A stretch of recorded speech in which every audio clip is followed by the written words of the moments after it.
पनि बिहान भयो अनि म टोयलेट गए मुख पनि धोए आज चैते दशैं भएकाले आमाले हामी सबैलाई टीका लगाइदिनु भयो त्यसपछि दिदीले बाख्रा खोरबाट निकाल्नु भयो अनि चराउन लानु भयो अनि म खुसीले रमाए उता नवीन दादाले 2 हातमा मासु ल्याउनु भयो अनि नवीन दादाले मासु काट्न अचाइन पखाल्नु भयो अनि खोडामा ढाड पनि लाउनु भयो उता दिदीले बाख्रा चलाएर ल्याउनु भयो अनि नवीन दादाले बाटामा मासु खनाउनु भयो अनि मासु काट्न तर्फ लाग्नु भयो उता म र दिदी हेरेको हेरे भएम उता दिपा दिदीले ठुलमम्मी हिँड्दै आउनु भयो अनि ठुलमम्मीले कराईमा लसुन प्याज हाल्नु भयो त्यसपछि ठुलमम्मीले कराईमा मासु हाल्नु भयो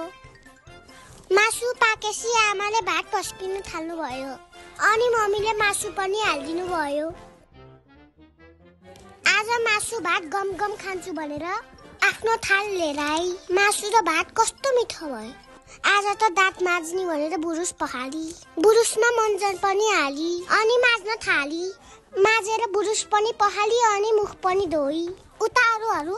चैते दशैंको कुरा गरिरहेका रहेछन् आजको चैते दशैंको ब्लग यही सकिन्छ भिडियोलाई लाइक अनि मलाई फलो गर्नुहोस् बाइ बाइ